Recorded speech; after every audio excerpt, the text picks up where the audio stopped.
اعوذ باللہ من الشیطان الرجیم بسم اللہ الرحمن الرحیم وَلَقَدْ أَرْسَلْنَا نُوحًا إِلَىٰ قَوْمِهِ فَلَبِثَ فِيهِمْ أَلْفَ سَنَةٍ إِلَّا 50 عَامًا فَأَخَذَهُمُ الطُّوفَانُ وَهُمْ ظَالِمُونَ صدق اللہ العظیم۔ رب اشرح لي صدری ويسر لي امری واحلل عقدۃ من لسانی یفقہوا قولی۔ سورہ عنکبوت کے کل 7 رکوع ہیں۔ پہلا رکوع جیسا کہ میں عرض کر چکا ہوں کہ قرآن مجید کے اہم ترین مقامات میں سے ہے، خاص طور پر دعوت اور تحریک اور اللہ تعالیٰ کے دین کے غلبے کی جد و جہد میں جو مسائل درپیش ہوتے ہیں کارکنوں کو، اس دور میں جب کہ پرسیکیوشن ہو، ستایا جا رہا ہو، مشکلات آ رہی ہوں، قربانیاں دینی پڑیں، تو اس کے جتنے بھی مسائل پیدا ہوتے ہیں ان سب کا بہت ہی جامع جو بیان ہے اور رہنمائی ہے وہ اس رکوع میں آ چکی ہے۔ اسی لیے میں نے اس پر زیادہ وقت صرف کیا ہے کہ جو عام طور پہ دورہ ترجمہ قرآن کے درمیان اتنا وقت جو نہیں لگایا جا سکتا۔ تو یہ نوٹ کر لیجئے کہ مطالعہ قرآن حکیم کے جس منتخب نصاب کا میں تذکرہ کرتا رہا ہوں چند دنوں سے، اس کا جو 5واں حصہ ہے اس کا پہلا سبق جو ہے وہ اسی سورہ عنکبوت کے پہلے رکوع پر مشتمل ہے، اور یہ اس حصے کا یوں سمجھیے کہ بمنزلہ فاتحہ ہے اس حصے کے لیے۔ اب جو بقیہ 6 رکوع ہیں ان میں 3 میں انباء الرسل کا معاملہ آ رہا ہے، لیکن ظاہر بات ہے کہ یہاں جو انباء الرسل آ رہے ہیں تو بیچ بیچ میں خاص طور پر یہی جو مسئلہ ہے بیک گراؤنڈ میں جو مسلمانوں کے مسائل درپیش ہیں اور جو اس وقت حضور صلی اللہ علیہ وسلم اور آپ کے ساتھی جن مسائل سے دوچار ہیں، اور جو کچھ کے کشاکش جو ہے مکے میں ہو رہی ہے اہل کفر اور اہل ایمان کے مابین، تو اس کے یوں سمجھیے بٹوین دی لائنز وقفے وقفے سے اس کی طرف بھی اشارے ہیں۔ پھر جو بقیہ 3 رکوع رہ جائیں گے ان 3 رکوعوں میں 2 لڑیاں ہیں جو بٹی ہوئی ہیں۔ ایک لڑی میں خطاب ہے مشرکین عرب کی طرف، اور ایک لڑی میں جو اہل ایمان تھے، جو حضور صلی اللہ علیہ وسلم پر ایمان لائے تھے، جو ان مشکلات سے دوچار تھے، وہاں بھی پھر گن کر 10 ہدایات ان کو دی گئی ہیں۔ لیکن وہاں یہی ہے کہ وہ بٹی ہوئی ہونے کی وجہ سے لڑیاں وہ کٹا پھٹا معاملہ ہوگا، جیسے کہ سورہ بقرہ میں آپ کو بتا چکا ہوں یا سورہ نساء میں۔ وَلَقَدْ أَرْسَلْنَا نُوحًا إِلَىٰ قَوْمِهِ، اور ہم نے بھیجا تھا نوح کو اس کی قوم کی طرف، فَلَبِثَ فِيهِمْ أَلْفَ سَنَةٍ إِلَّا 50 عَامًا، تو رہا ان کے مابین وہ 1000 برس سے صرف 50 برس کم، 950 برس۔ حضرت نوح کا ذکر کتنی مرتبہ آ چکا ہے، لیکن یہ بات پہلے کبھی نہیں کہی گئی، یہاں کیوں کہی گئی کہ اے مسلمانوں تم ابھی پریشان ہو گئے ہو، ابھی عشق امتحان اور بھی ہیں۔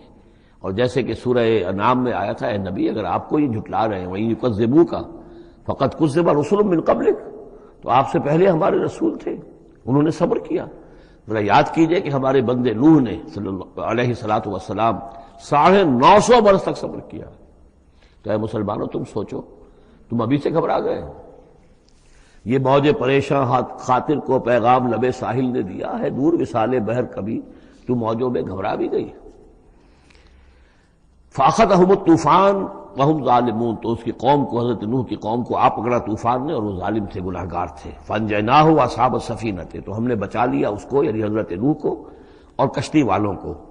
وَجَعَلْنَاهَا آیَةً لِّلْعَالَمِينَ، اسے ہم نے بنا دیا تمام جہانوں کے لیے، تمام جہان والوں کے لیے ایک نشانی۔ وَإِبْرَاهِيمَ، اور ہم نے بھیجا ابراہیم کو، اذ قال لقومه، جبکہ اس نے کہا اپنی قوم سے، اعبدوا اللہ واتقوہ، اللہ کی بندگی اختیار کرو اور اس کا تقوی اختیار کرو۔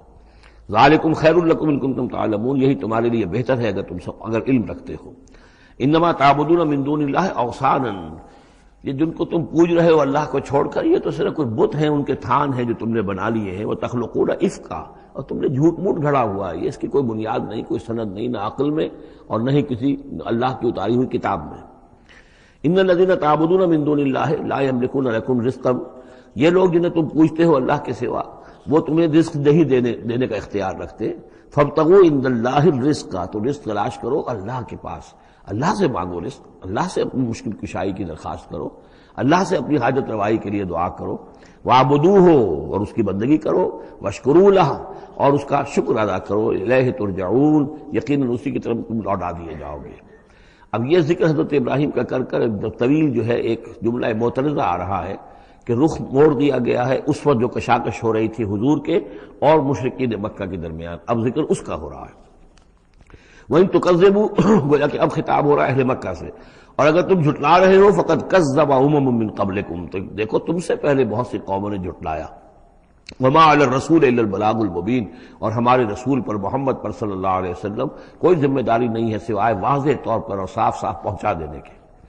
اولم یروا کیف یبدی اللہ الخلق ثم یعیدہ، کیا وہ دیکھتے نہیں ہے کیسے اللہ تعالیٰ تخلیق پہلی مرتبہ کرتا ہے پھر وہ دوبارہ بھی کرے گا. ان ذلک علی اللہ یسیر، اور یہ اللہ تعالیٰ پر بہت آسان ہے. قل سیروا فی الارض فانظروا، اور تو ان سے کہیے کہ ذرا گھومو پھرو زمین میں اور دیکھو کیف بدا الخلق، کیسے اللہ تعالیٰ پہلے تخلیق کیا ہے اس نے خلق کو. ثم اللہ ینشئ النشأۃ الآخرہ، پھر اللہ اٹھائے گا یا اٹھاتا ہے. دنیا میں بھی ہو رہا ہے کہ کھیتی جو ہے وہ ختم ہو گئی، پھر اگلی پھر فصل آ گئی، پھر فصل آ گئی، تو یہ تو ایک سائیکل چل رہا ہے. اور پھر یہ کہ اللہ تعالیٰ دوسری مرتبہ تمہیں اسی طرح اٹھا دے گا. نشأۃ آخرہ جو ہے آخرت کی جو تمہیں اٹھانا ہے وہ اللہ کے اختیار میں ہے. ان اللہ علی کل شیء قدیر، یقینا اللہ ہر شے پر قادر ہے. یعذب من یشاء ویرحم من یشاء، وہ جس کو چاہتا ہے عذاب دیتا ہے دے گا، اور جس کو چاہے گا رحم فرمائے گا. وإلیہ تقلبون، اور اسی کی طرف تم لوٹا دیے جاؤ گے. وما انتم بمعجزین فی الارض، اور تم اسے شکست نہیں دے سکتے زمین میں. ولا فی السماء، نہ آسمان میں، نہ زمین میں کہیں بھاگ کر نہ آسمان میں کہیں بھاگ کر اللہ کو عاجز کر سکتے ہو. وما لکم من دون اللہ من ولی ولا نصیر، اور نہیں ہے کوئی تمہارا اللہ کے سوا نہ حمایت، یعنی اللہ کے ورے یا اللہ کے مقابلے میں. یہ دون کا لفظ بہت سے معنی دیتا ہے عربی زبان میں، دیکھنا ہوتا ہے کس کانٹیکسٹ میں کیا معنی ہے. اس کانٹیکسٹ میں اللہ کے مقابلے میں تمہارا کوئی نہ ولی ہوگا نہ نصیر ہوگا، نہ کوئی حمایتی نہ مددگار. والذین کفروا بآیات اللہ ولقائہ، اور جن لوگوں نے کفر کیا اللہ کی آیات کا اور اس سے ملاقات کا انکار کیا. اولئک یئسوا من رحمتی، یہ وہ لوگ ہیں جو میری رحمت سے مایوس ہو چکے ہیں. واولئک لہم عذاب علیم، اور ان کے لیے تو دردناک عذاب ہے. یہاں یہ جملہ معترضہ ختم ہوا اور اب پھر حضرت ابراہیم کا تذکرہ آ رہا ہے.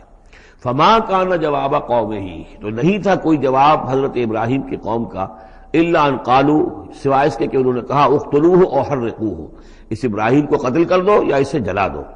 فانجاہ اللہ من النار، تو اللہ تعالیٰ نے انہیں نجات دی آگ سے.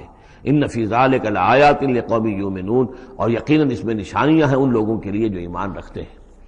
وقال انما اتخذتم من دون اللہ اوثانا مودۃ بینکم فی الحیاۃ الدنیا، اب یہ ہے جو بہت اہم جو بات ہے جو کہی ہے انہوں نے. اور انہوں نے کہا حضرت ابراہیم علیہ السلام نے کہ دیکھو تم نے جو یہ اللہ کے سوا بت بنا رکھے ہیں انہیں پوجتے ہو، یہ بھی تم بھی جانتے ہو کہ ان کے پاس کچھ نہیں ہے، تم بھی جانتے ہو کہ ان کو کوئی اختیار حاصل نہیں ہے، تم بھی اور واقع ہو چکے میرے متنبع کرنے کے نتیجے میں تم آگاہ ہو چکے ہو کہ یہ تمہاری حماقت ہے، لیکن تم کیوں چمٹے ہوئے ہو. مودۃ بینکم فی الحیاۃ الدنیا، دنیا کی زندگی میں تمہاری باہمی محبتیں جو ہے وہ چمٹا رہی ہیں. اب کیا کریں، ہماری قوم ہے، ہماری برادری ہے، ہمارا خاندان ہے، وہ سب یہی کر رہا ہے. میں اگر چھوڑ دوں گا تو میں آؤٹ کاسٹ ہو جاؤں گا، میں تو نکل جاؤں گا پھر برادری سے. اکیلا آدمی کیسا رہے. یہ چیزیں ہیں کہ جو انسان کو پھر جمع کر رکھتی ہیں. جیسے عصبیت کا ذکر آیا تھا پچھلی صورت میں کہ اب عصبیت نہیں ہونی چاہیے، اسی طریقے سے یہ عصبیت ہی نہیں بلکہ یہ کہ جتنے بھی رشتہ داریاں ہیں، دوستیاں ہیں، کاروبار ہیں، یہ معاملہ جو ہے کہ حق تم پر منکشف ہو چکا ہے. تم جان چکے ہو کہ یہ صرف کوئی شے نہیں ہے یہ تم کر رہے تھے تمہارے آباء و اجداد نے جو رسمیں ڈالی ہوئی ہیں، اور تمہیں میں نے متنبع کر دیا ہے. تم نے اپنے دیوں میں جھانک کر دیکھ لیا ہے، اپنے گریبان میں جھانک کر دیکھ لیا ہے، اور تم پر یہ بات منکشف ہو چکی ہے کہ جو میں کہہ رہا ہوں وہ ٹھیک ہے. پھر بھی تم جو چمٹے ہوئے ہو اپنے اس نظام کے ساتھ، تو اس کا سبب صرف ایک ہے. وقال انما اتخذتم من دون اللہ اوثانا مودۃ بینکم فی الحیاۃ الدنیا، تمہاری باہمی محبتیں جو ہیں دنیا کی زندگی میں وہ تمہیں چمٹائے رہتی ہیں. یہی معاملہ ہے اس دنیا میں جب کوئی تحریک اٹھتی ہے اللہ کے دین کے کام کرنے کے لیے، اور بہت مخلص لوگ اس میں شامل ہوتے ہیں، محنت کرتے ہیں، کوشش کرتے ہیں. فرض کیجئے کسی شخص سے کوئی غلطی ہو گئی، کوئی غلط رخ مڑ گئی تحریک، اب وہ تحریک جو ہے وہ کافی عرصے کے بعد اس کے اثرات ظاہر ہوئے، اس کے نتائج جو ہے لوگوں کے سامنے آ رہے ہیں، محسوس بھی ہو جاتا ہے کہ یہ واقعتاً ہم کسی غلط راستے پر آ گئے ہیں. لیکن یہ کہ پھر وہ ایک عصبیت جماعتی ایسی پیدا ہو جاتی ہے کہ سب کچھ ماننے کے باوجود پھر اس جماعت کو چھوڑنے کو تیار نہیں ہوتے. ہماری دوستیاں ہیں، ہماری رشتہ داریاں ہیں، ہمارے کاروباری تعلقات ہیں، یا یہ کہ کچھ لوگوں کے تو اپنے مفادات بھی اس میں شامل ہو جاتے ہیں، اس لیے کہ کچھ عرصے کے بعد ہر جماعت جو ہے وہ ایک فرقہ بن جاتی ہے. جیسے کہ آپ کو معلوم ہے کہ اللہ تعالیٰ نے اس امت کے لیے جو ہے وہ 3 چیزوں کا بندوبست کیا ہے ختم نبوت کے خلا کو پر کرنے کے لیے. نبوت ختم ہو گئی محمد الرسول اللہ پر، تو جو خلا پیدا ہوا وہ 3 چیزوں سے پر ہوا. نمبر 1، قرآن کی حفاظت کا ذمہ اللہ نے لے لیا، جب پہلے تورات کا لیا تھا نہ انجیل کا لیا تھا. نمبر 2، ہر صدی میں مجددین کے اٹھانے کا اہتمام کر لیا، ایسے لوگ اٹھاتے رہے، نبی تو نہیں ہوں گے، وہی نہیں آئے گی، لیکن وہ دین کو تازہ کریں گے، دین کی حقیقی تعلیمات جو لوگ بھول چکے ہوں گے دوبارہ یاد دلائیں گے، دین کی اصل حقائق کی طرف متوجہ کریں گے۔ اور تیسرا یہ کہ ایک جماعت ضرور قائم رہے گی حق پر، لا تزال فی امتی طائفۃ قائمین علی الحق۔ اب ہوتا کیا ہے، ایک صدی میں کوئی ایک مجدد اٹھا، اس نے ایک محنت کی، کوشش کی، جد و جہد کی، کچھ لوگ اس کے گرد آ گئے، جمع ہو گئے، اعوان و انصار ہو گئے، وہ ایک جماعت بن گئے۔ لیکن یہ کہ اگلی نسل میں کیا ہوگا، یہ لوگ جو آئے تھے اس کے ساتھ، یہ تو آئے تھے فیس ویلیو پر، اس کو قبول کرنے کے، یہ دعوت صحیح ہے، لیکن ان کی اولاد اب اس لیے چمٹ رہی ہے کہ ہمارے والد تھے اس جماعت میں۔ اب یہ عصبیت کا ایک سلسلہ شروع ہوا۔ تیسری نسل میں آ کر پھر یہ ہو جاتا ہے، اتنے عرصے میں اس جماعت کا ایک حلقہ بن گیا، اس کے آپس کے دوستیاں ہیں، تعلقات ہیں، لین دین بھی ہے، رشتہ داریاں بھی ہو گئی ہیں، لہذا وہ ایک فرقے کی شکل اختیار کر لیتے ہیں۔ اب اس فرقے کے ساتھ چمٹ کر لوگ رہتے ہیں، لیکن پھر اللہ تعالیٰ کسی اور کو اٹھاتا ہے، اور پھر کوئی اللہ کا بندہ جو ہے اسی کام کو اثر نو شروع کرتا ہے۔ یہی ہوتا آیا ہے، اسی لیے ہر صدی میں مجددین، اس لیے کہ تیسری نسل میں آ کر دعوت جو ہے وہ لازماً اس کے اندر خرابی پیدا ہو جاتی ہے۔ اس لیے کہ حضور نے بھی فرمایا، خیر امتی قرنی ثم الذین یلونہم ثم الذین یلونہم، بہترین میری امت کا دور تو ہے میرا اپنا دور، پھر وہ جو میرے بعد ہیں، اور پھر وہ جو ان کے بعد ہیں۔ تو 3 نسلوں کو آپ نے خیر قرار دیا ہے۔ اس کے بعد ظاہر بات ہے زوال آیا ہے، ہمارے ہاں بھی آیا ہے۔ جب حضور کی قائم کی ہوئی جماعت میں زوال آ گیا تو اور کون ہوگا بڑا سے بڑا شخص جس کی قائم کی ہوئی کسی جماعت میں زوال نہ آئے۔ تو یہ تو چیزیں ہوتی ہیں، لیکن ہر شخص کو ہر وقت دیکھنا چاہیے کہ آج کے دور میں دین کا وہ کام کس کے حوالے اللہ نے کیا ہے، کس کو توفیق دی ہے جو صحیح طریقے پر اس کام کو کر رہا ہے، اور اس کا ساتھ دینا چاہیے۔ کسی جماعتی عصبیت، جس طرح کسی قبائلی عصبیت کے اندر مبتلا نہیں ہونا چاہیے، ایسے ہی کسی جماعتی عصبیت میں بھی مبتلا نہیں ہونا چاہیے۔ یہ ہے وہ اہم بات جو یہاں آئی ہے۔ قال انما اتخذتم من دون الله اوثانا المودة بينكم في الحياة الدنيا ثم يوم القيامة يكفر بعضكم بعضا ببعض، پھر قیامت کے تم ایک دوسرے کا انکار کرو گے، تم ابھی تو بڑی دوستیاں ہیں، بڑا گٹھ جوڑ ہے۔ وَيَلْعَنُ بَعْضُكُمْ بَعْضًا، تم میں سے بعض دوسروں کو لعنت کریں گے۔ وَمَأْوَاكُمُ النَّارُ، اور تم سب کا ٹھکانہ ہوگی آگ۔ وَمَا لَكُم مِّن نَاصِرِينَ، اور نہیں ہوگا کوئی تمہارے لیے مدد کرنے والے۔ فآمن لہ لوط، تو حضرت لوط ایمان لے آئے حضرت ابراہیم پر، وہ ان کے بھتیجے تھے۔ وقال انی مہاجر الی ربی، اور حضرت ابراہیم نے کہا میں اپنے رب کی طرف ہجرت کر رہا ہوں۔ وہ اپنا ملک چھوڑ کر چلے آئے شام کی طرف۔ قرآن مجید میں کہیں بھی پھر اس کے بعد یہ تذکرہ نہیں ملتا کہ ان کی قوم کا کیا حشر ہوا، پیچھے ان کو ہلاک کیا گیا، کیا ہوا، واللہ عالم۔ انہ هو العزیز الحکیم، یقیناً اللہ تعالیٰ زبردست ہے، حکمت والا۔ ووہبنا لہ اسحاق و یعقوب، اور ہم نے اسے اسحاق جیسا بیٹا دیا، یعقوب جیسا پوتا دیا۔ وجعلنا فی ذریتہ النبوۃ والکتاب، اور پھر ہم نے اسی کی نسل میں، اسی کی اولاد میں نبوت اور کتاب رکھ دی۔ یہ نوٹ کر لیجئے کہ حضرت ابراہیم علیہ السلام کے بعد کوئی نبی، کوئی رسول اس دنیا میں ان کی نسل سے باہر نہیں آیا، لیکن یہ کہ ان کی نسل کہاں کہاں پھیلی ہے یہ ہم نہیں جانتے۔ حضرت ابراہیم کے بیٹے حضرت اسحاق، ان کی نسل کتنی تھی، کہاں کہاں گئی ہے۔ تورات نے تو محفوظ رکھا ہے صرف یعقوب کو، اس لیے کہ بنی اسرائیل کیونکہ یہ لوگ ہیں، اس اپنی نسلی وہ جو بات تھی اس کے حوالے سے حضرت یعقوب کے بارے میں تو ساری چیزیں موجود ہیں۔ اور حضرت اسحاق کی کوئی اور بیٹا بھی تھا کہ نہیں تھا، عیسو تھا مثلا، تو وہ عیسو کہاں ہے، اس کی اولاد کہاں گئی۔ اس طرح بنی قطورہ، کئی بیٹے تھے حضرت ابراہیم کے حضرت قطورہ سے، تو ان میں سے صرف ایک کا ہمیں تذکرہ ملتا ہے، اور وہ ہے حضرت شعیب جس نسل میں آئے ہیں، مریم کی اولاد، باقی کہاں گئے۔ تو اسی طریقے سے یہ کہ یہ در حقیقت یہ اولاد ابراہیم کہاں کہاں پھیلی ہے، جیسے کہ میرا گمان ہے کہ ہندوستان میں بھی آئی ہے۔ صرف یہ کہ ہو سکتا ہے کہ حضرت اسحاق کی اولاد میں سے عیسو کی اولاد آئی ہو اور وہ یہاں پر آباد ہوئی ہو، لیکن یہ کہ ان کا تعلق بھی یہ خاص طور پر برہمن طبقہ جو ہے، میں سمجھتا ہوں کہ وہ اسی طریقے سے ابراہیم کی نسل سے ہے۔ برہمن ابراہیم سے تعلق رکھنے والا برہمن، تو یہ میں سمجھتا ہوں کہ لفظی جو ہے اس میں مناسبت موجود ہے۔ واللہ عالم، یقین سے ہم نہیں کہہ سکتے، الا یہ کہ کوئی شخص ہسٹری کا اس کو اپنا ریسرچ کا موضوع بنائے، بڑا عالم ہو، وہ لائبریریاں جو ہے کھنگالے اور پرانی تاریخیں دیکھے، شاید۔ وَوَهَبْنَا لَهُ إِسْحَاقَ وَيَعْقُوبَ وَجَعَلْنَا فِي ذُرِّيَّتِهِ النُّبُوَّةَ وَالْكِتَابَ، ہم نے اسی کی نسل میں، اسی کی اولاد میں نبوت اور کتاب رکھ دی۔ طویل عرصے تک وہ نبوت و کتاب آتی رہی حضرت یعقوب کی اولاد میں، پھر آخری نبوت و رسالت حضرت اسماعیل کی اولاد میں۔ وَآتَيْنَاهُ أَجْرَهُ فِي الدُّنْيَا، ہم نے اسے اجر جو ہے دنیا میں بھی عطا فرمایا۔ وَإِنَّهُ فِي الْآخِرَةِ لَمِنَ الصَّالِحِينَ، اور یقیناً وہ آخرت میں ہمارے بڑے نیک بندوں میں سے ہیں۔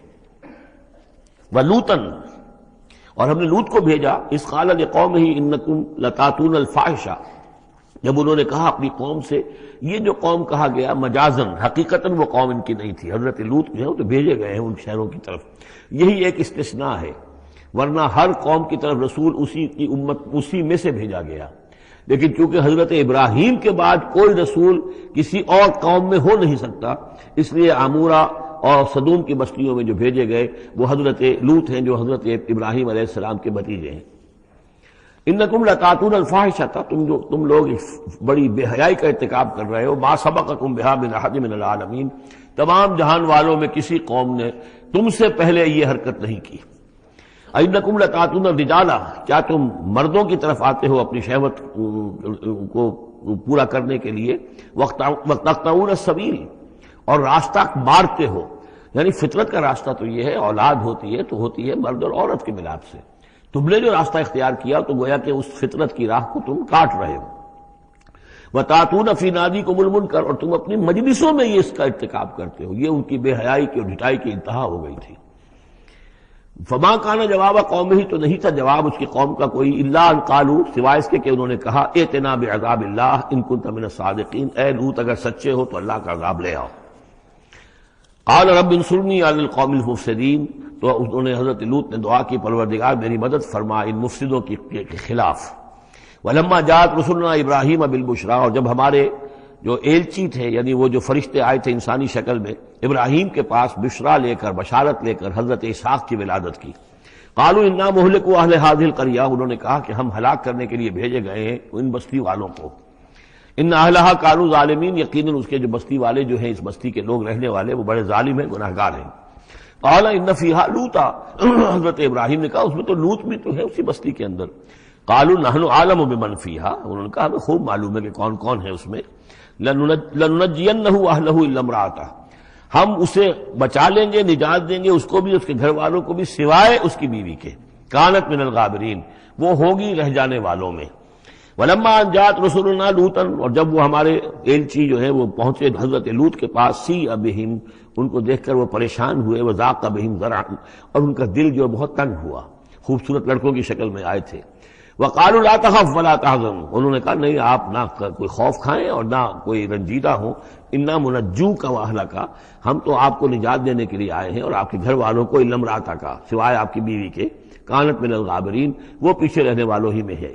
انا منزلون علی اہل هذه القریۃ رجزا من السماء، ہم نازل کرنے والے ہیں اس بستی کے رہنے والوں پر ایک آفت، ایک عذاب آسمان سے، بما کانوا یفسقون، پر سبب اس فسق کے اور فجور کے اور گندگی کے جو وہ کر رہے تھے۔ وَلَقَدْ تَرَكْنَا مِنْهَا آیَةً بَيِّنَةً، اور ہم نے چھوڑ دیا اس میں سے، اس بستی میں سے کوئی نشانی جو ہے وہ اس وقت تک موجود ہوگی جب کہ قرآن نازل ہوا ہے، اسی لیے کہ قرآن کہتا ہے بار بار تم گزرتے ہو ان بستیوں کے کھنڈرات کے اوپر سے، بَيِّنَةً لِقَوْمٍ يَعْقِلُونَ، ان لوگوں کے لیے کہ جو عقل سے کام لے۔ وَإِلَىٰ مَدْيَنَ أَخَاهُمْ شُعَيْبًا، اور مدین کی طرف ہم نے بھیجا ان کے بھائی شعیب کو۔ فقال یا قوم اعبدوا اللہ، اور انہوں نے کہا کہ اے میری قوم کے لوگوں اللہ کی بندگی کرو، وارجوا الیوم الآخرہ، اور دیکھو آخرت کے دن کی، قیامت کے دن کی انتظار میں رہو، امید میں رہو، وہ قیامت کا دن آ کر رہے گا۔ ولا تعثوا فی الارض مفسدین، اور زمین میں فساد مچاتے مت پھرو۔ فکذبوہ، تو انہوں نے اس کو جھٹلا دیا، فاخذتہم الرجفۃ، تو انہیں آ پکڑا ایک زلزلے نے، فاصبحوا فی دارہم جاثمین، تو وہ اپنے گھروں کے اندر پڑے رہ گئے اوندھے ہوئے۔ وعادا وثمودا، اسی طرح عاد اور سمود، وقد تبین لکم من مساکنہم، اور تمہیں معلوم ہے کہ ان کے مسکن کہاں تھے، تمہارے لیے واضح ہیں کہاں رہتے تھے یہ، کہاں آباد تھے۔ بزین لہم الشیطان اعمالہم، اور شیطان نے ان کے لیے ان کے برے اعمال کو، مشرکانہ افعال کو مزین کر دیا تھا، اسی میں مگن تھے، خوش تھے۔ فصدہم عن السبیل، اور روک دیا تھا انہیں اللہ کے صحیح راستے سے، صراط مستقیم سے، جو صراط توحید ہے اس سے۔ وَكَانُوا مُسْتَبْصِرِينَ، حالانکہ وہ تھے بہت ہوشیار، بہت غور کرنے والے، سوچنے والے، بڑے دانشور تھے، لیکن یہ کہ یہ بڑے دانشور جو ہے کسی جگہ ایسا بھی ہوتا ہے، بہت بڑا عقل مند انسان جو ہے وہ اپنے ناک کے نیچے کے پتھر سے ٹھوکر کھاتا ہے۔ یہ اور اس کی سب سے بڑی مثال جو ہے وہ ہمارے آج کل کے سائنسدان ہیں، کتنی باریکیاں دیکھ رہے ہیں اس کائنات کی، سب کچھ دیکھ لیا، اللہ نظر نہیں آتا، کہاں سے کہاں دیکھ رہے ہیں، کتنی بڑی بڑی ٹیلیسکوپس ہیں اور کتنے ٹریلین وہ لائٹ ایئرز کے اوپر دریافت کر رہے ہیں کہ نیا ستارہ وجود میں آ گیا، سب کچھ ہو رہا ہے، لیکن یہ کہ ان تمام چیزوں کو دیکھنے کے باوجود ان کا دماغ اللہ کی طرف منتقل نہیں ہوتا۔ یہ ہے کہ ایک طرف سے اندھے ہیں، ایک آنکھ کھلی ہے، ایک آنکھ اندھی ہے۔ تو اگرچہ وہ بھی تھے بڑے ہوشیار مستبصرین، یعنی استبصار جو ہے یہ باب استفال دیکھنا، بڑے غور سے دیکھا کرتے تھے، مشاہدہ کرتے تھے، آبزرو کرتے تھے، سب کچھ تھے، باقی سب کچھ نظر آیا انہیں، ڈھونڈنے والا ستاروں کی گزرگاہوں کا اپنے افکار کی دنیا میں سفر کر نہ سکا۔ وہ ساری جو ہے وہ ستاروں کی گزرگاہیں جو ہے ان کی تحقیق ہو رہی ہے، لیکن یہ کہ میں خود کون ہوں، کہاں سے آیا ہوں، کہاں جا رہا ہوں، میری زندگی کا مال کیا ہے، اس کا مقصد کیا ہے؟ بس پیدا ہونا، کھانا پینا، جانوروں کی طرح رہنا اور ختم ہو جانا۔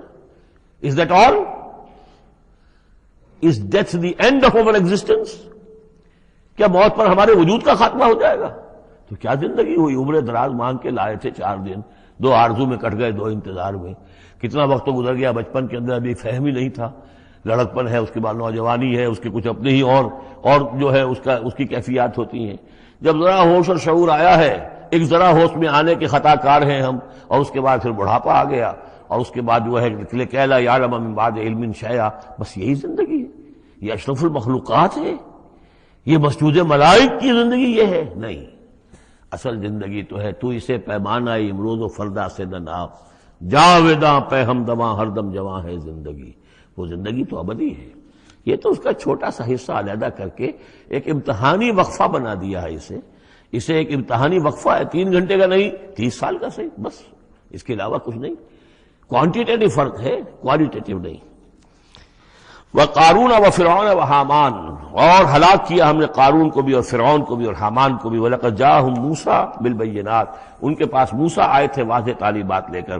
فَاسْتَكْبَرُوا فِي الْأَرْضِ، انہوں نے زمین میں تکبر کیا۔ وَمَا كَانُوا سَابِقِينَ، لیکن یہ کہ وہ ہماری پکڑ سے بچ کر نکل جانے والے نہیں تھے، ہم سے آگے نہیں نکل سکتے تھے۔ فَكُلًّا أَخَذْنَا بِذَنبِهِ، ہم نے سب کو پکڑا ان کے گناہوں کی پاداش میں۔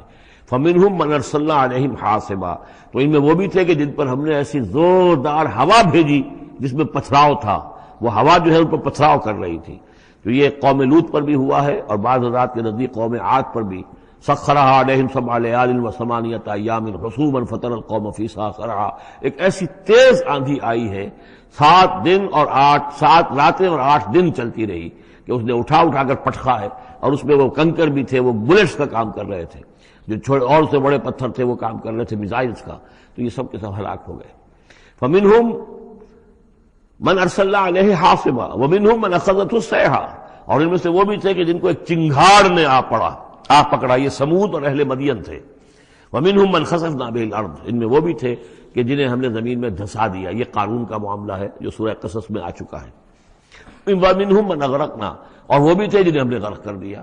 اور غرق کرنے کے 2 طریقے ہوئے، ایک تو یہ کہ جو قوم آباد تھی، قوم نوح جہاں تھی وہی غرق کیا، وہی کا وہی، لیکن یہ کہ ایک یہ ہے کہ فرعون کو اور اس کے فوج کو اور لاؤ لشکر کو ان کے محل سے نکال کر، ان کے شہروں سے نکال کر لا کر اور دریا سمندر میں غرق کیا۔ وما كان الله ليظلمهم، لیکن اللہ تعالیٰ ان پر ظلم کرنے والا نہیں تھا، ولكن كانوا انفسهم يظلمون، بلکہ یہ تو وہ خود اپنے اوپر ظلم کر رہے تھے۔ مثل الذين اتخذوا من دون الله اولیاء كمثل العنكبوت، یہ بھی اس حصے کی ان 3 رکوعوں کی بڑی اہم آیت ہے، تمثیل ہے۔ مثال ان لوگوں کی کہ جنہوں نے اللہ کے سوا کسی کو اپنا حمایتی بنا رکھا ہے۔ یہ حمایتی غیر مرئی بھی ہو سکتے ہیں، جیسے یہ ہماری دیوی ہے، یہ دیوتا ہے، یہ اس کی کرپا چاہیے، اس کی نظر کرم ہو، یہ ہمارے جو اولیاء اللہ ہیں ذرا ان کی طرف سے اگر کچھ ہمیں فیض پہنچ جائے۔ اور یہ بھی ہوتا ہے دنیا میں بھی، مادی اعتبار سے بھی، اور یہ جو بھی کاز اینڈ ایفیکٹ کا سلسلہ اس کے تحت بھی، تو ہم آخر لوگوں کو اپنا دوست سمجھتے ہیں، یہ ہمارے حمایتی ہیں، یہ ہماری مدد کریں گے۔ لیکن واقعہ یہ ہے کہ سوائے ایک اللہ کی دوستی کے باقی ساری دوستیاں جو ہیں وہ مکڑی کے جالے جتنی بس مضبوط ہیں، اس سے زیادہ نہیں ہے۔ مثل الذین اتخذوا من دون اللہ اولیاء کمثل العنکبوت، جن لوگوں نے اللہ کو چھوڑ کر کسی اور کو اپنا پشت پناہ اور مددگار بنایا ہے، کسی اور پر توکل ہے، کسی اور پر سہارا ہے، امریکہ ہماری مدد کرے گا، وہ جو کچھ 71 میں ہوا وہ آپ کو معلوم ہے، وہ بیڑا اس کا جہاز بھی آ رہا تھا، لیکن یہ کہ کوئی مدد ہماری نہیں کی گئی، کوئی نہیں ہے، کوئی کسی کا سہارا بننے والا نہیں ہے۔ سہارا تو اگر کوئی ہے تو وہ اللہ ہے، لیکن اس کو تم نے چھوڑ دیا، اس کو سہارا نہیں بنایا۔ مثل الذین اتخذوا من دون اللہ اولیاء کمثل العنکبوت اتخذت بیتا، یہ بکری بھی تو ایک گھر بناتی ہے، جالا بناتی ہے، وَإِنَّ أَوْهَنَ الْبُيُوتِ لَبَيْتُ الْعَنكَبُوتِ، اور سب جانتے ہیں کہ تمام گھروں میں سب سے زیادہ کمزور گھر وہ اس مکڑی کا گھر ہے۔ لَوْ كَانُوا يَعْلَمُونَ، کاش کہ انہیں معلوم ہوتا۔ ان اللہ یعلم ما یدعون من دونہ من شیء، اللہ خوب جانتا ہے کہ جس کو یہ پکار رہے ہیں اللہ کے سوا کوئی شے ہے ہی نہیں۔ وَهُوَ الْعَزِيزُ الْحَكِيمُ، اور وہ زبردست ہے حکمت والا۔ وَتِلْكَ الْأَمْثَالُ نَضْرِبُهَا لِلنَّاسِ وَمَا يَعْقِلُهَا إِلَّا الْعَالِمُونَ، اور یہ مثالیں ہیں کہ جو ہم لوگوں کے لیے بیان کرتے ہیں لیکن نہیں سمجھتے ان سے مگر وہی لوگ کہ جو علم رکھنے والے ہیں۔ خلق اللہ السماوات والارض، اللہ تعالیٰ نے آسمان اور زمین تخلیق فرمائے بالحق، حق کے ساتھ۔ ان فی ذلک آیۃ للمؤمنین، یقیناً اس میں نشانی ہے اہل ایمان کے لیے۔ اب یہ جو بقیہ 3 رکوع ہیں 21ویں پارے میں آ رہے ہیں، یہ جیسا کہ میں نے عرض کیا اس میں 2 لڑیاں ہیں بٹی ہوئی۔ ایک لڑی ہے خطاب اہل ایمان سے، یہاں ایک جگہ آپ کو مل جائے گا کہ براہ راست خطاب بھی ہے، یا عبادی الذین آمنوا، یا ایھا الذین آمنوا والا جو ہے کہ جو مدنی صورتوں میں جو خطاب کا صیغہ ہے وہ تو یہاں بھی نہیں آیا لیکن براہ راست خطاب کیا ہے۔ لیکن یہ کہ اگر گنتی کریں گے تو کچھ 10 احکام اور دیے گئے ہیں ان لوگوں کو جو دین کے لیے کسی محنت کے اندر جد و جہد میں، اس کو غالب کرنے کی کسی کوشش میں، اس کی تحریک میں، اس کی دعوت میں لگے ہوئے ہوں، اور اس میں ان کے لیے مصائب ہوں، مشکلات ہوں، تکالیف ہوں، پریشانیاں ہوں، تو ان کے لیے کیا ہدایات ہے۔ سب سے پہلی ہدایت 100 ہدایتوں کی ایک ہدایت، اتل ما اوحی الیک من الکتاب، تلاوت کرتے رہا کرو اس شے کی جو وحی کی گئی ہے آپ کی جانب کتاب میں سے۔ یہی ہم پڑھ چکے ہیں سورہ کہف میں بھی، واتل ما اوحی الیک من کتاب ربک لا مبدل لکلماتہ ولن تجد من دونہ ملتحدا۔ وہی بات، سب سے بڑا سہارا بندہ مومن کا کیا ہے؟ اللہ پر جتنا یقین ہوگا، اللہ پر جتنا بھروسہ ہوگا، اللہ سے جتنا تعلق ہوگا اتنا ہی صبر کرے گا۔ وَاصْبِرْ وَمَا صَبْرُكَ إِلَّا بِاللَّهِ، اور اللہ کے ساتھ تعلق کا سب سے بڑے ذریعہ یہ قرآن مجید ہے۔ طرفوا بِأَيْدِيكُمْ وَطَرَفُوا بِيَدِ اللَّهِ، اس کا ایک سرا تمہارے ہاتھ میں ہے، ایک سرا اللہ کے ہاتھ میں ہے۔ القرآن حبل اللہ الممدود من السماء إلى الأرض، حضرت عبداللہ ابن مسعود کی روایت کردہ حدیث ہے، حضور نے فرمایا یہ اللہ کی رسی ہے، مضبوطی کے ساتھ تھام لو اس کو، یہ تنی ہوئی ہے زمین سے آسمان تک۔ تو واعتصموا بحبل اللہ جمیعا، تو اس کے لیے یہ کہ قرآن پڑھا کرو۔ اتل ما اوحی الیک من الکتاب واقم الصلاۃ، اور قرآن کے بعد نمبر 2 نماز قائم کرنا۔ یہ نماز جو ہے اقم الصلاۃ لذکری، یہ سورہ طٰہٰ میں ہم پڑھ آئے ہیں، حضرت موسیٰ کو پہلی وحی ہو رہی ہے، پہلی گفتگو ہو رہی ہے کوہ طور پر، اقم الصلاۃ لذکری ان الصلاۃ تنہی عن الفحشاء والمنکر، یقیناً یہ نماز روکتی ہے بے حیائی کے کاموں سے بھی اور برے کاموں سے بھی۔ وَلَذِكْرُ اللَّهِ اکبر، اور جان لو اللہ کا ذکر سب سے بڑی شے ہے۔ یہاں ذکر کو علیحدہ نہ سمجھیں، یہی ذکر ہے۔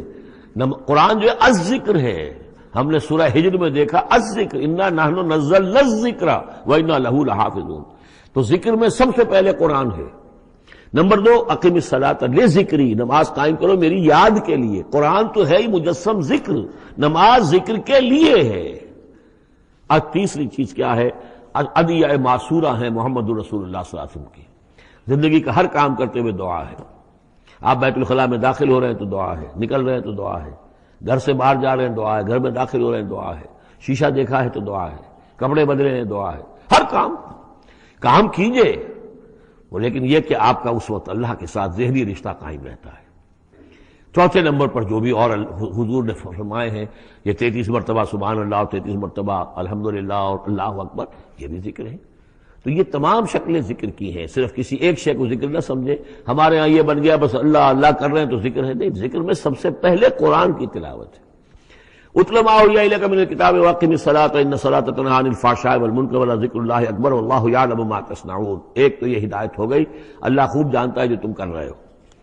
دوسری ہدایت ولا تجادلوا اہل الکتاب الا باللتی احسن، جنہیں پہلے تم سے کتاب دی گئی تھی ان سے جھگڑا مت کرو مگر بہترین طریقے پر، ان سے بات کرو تو بڑے ہی اسلوب سے کرو، خوبصورتی سے کرو، بات کو سمجھانے کے لیے کرو، ان کی توہین نہ ہو، ان کے جذبات کو آپ بھڑکنے نہ دیں، ان میں حمیت جاہلی جو ہے اپنی امکانیت تک تو کوشش کریں کہ وہ بھڑکے نہ، باقی پھر وہ جو کرتے ہیں اللہ کے ہاں وہ ذمہ دار ہوں گے، لیکن ان سے گفتگو کرو تو بڑے عمدگی کے ساتھ کرو۔